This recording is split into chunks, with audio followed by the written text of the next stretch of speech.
All right, my lovelies, who's hungry?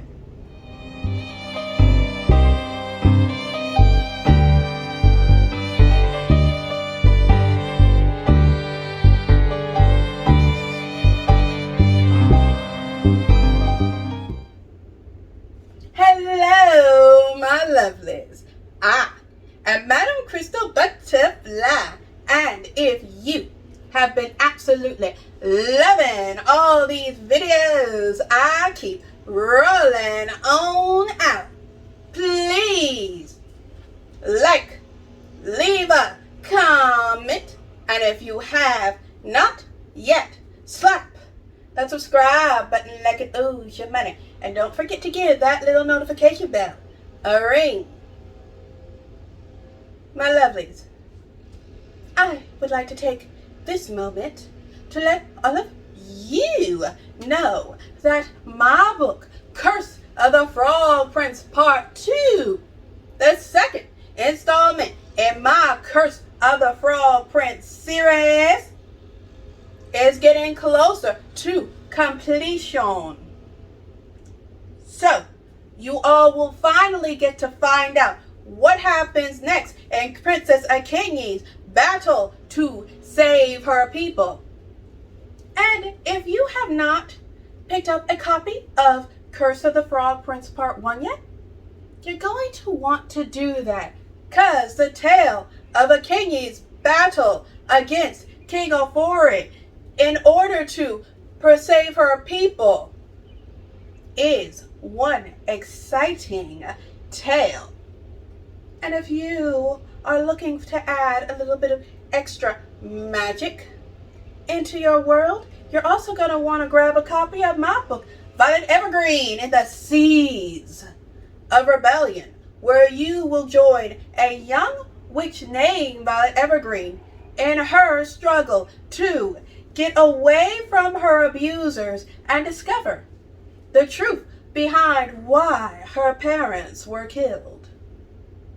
All right, that is enough of the dillies to the dallies. Let's get to that good stuff. Back in the early days of this channel, I brought out how often many authors fall into the bad habit of not eating the best foods, since books can be so demanding. That's why today I am about to show all of y'all some quick and easy chipotle ribs that won't take up too much time, and you will not have to neglect your book for long to make them. So, let's head down to my author's kitchen and get cooking.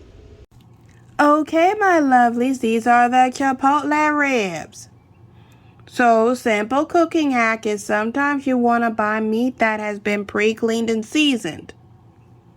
This comes in handy when you don't have a whole lot of time to spend in the kitchen. So I got these particular chipotle ribs at Kroger. I've gotten them before and they're just too good. And I'm also going to show you how to make them extra tasty.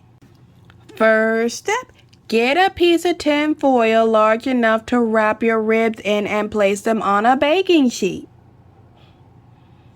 Then, after that, wash half an onion and slice it up before spreading it on top of the tin foil. The onion, while it's cooking, is going to give the ribs a little extra flavor. I'm about to spray these ribs with a mixture of water and vinegar.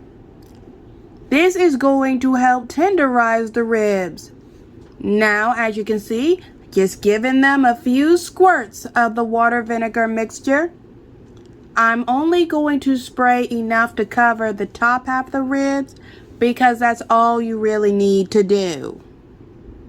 Alright, now as you can see, my mother, who was sweet enough to help me with this part of the video because I couldn't film and wrap the ribs at the same time, is wrapping the ribs so that I can put them in the oven. Okay, now that they are nice and in the oven, I am going to cook these ribs on 350 for 2 hours. And while they're roasting, I'm going to go work on my book, Curse of the Frog Prince Part 2. Okay, my lovelies, it has been 2 whole hours. So it is time to add the finishing touch, which is some barbecue sauce. Now you can use whatever barbecue sauce you like, but me personally, I'm gonna use some Sweet Baby Ray's barbecue sauce because I absolutely loves it. Alright, my lovelies, as you can see, we're getting these ribs nicely coated in this barbecue sauce. And once we finish coating it with the barbecue sauce, we are going to stick it back in the oven for 5 whole minutes to finish these ribs off.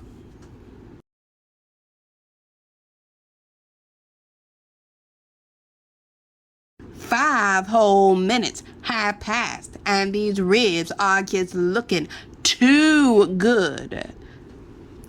Dinner time! So that was the quick and easy chipotle ribs recipe.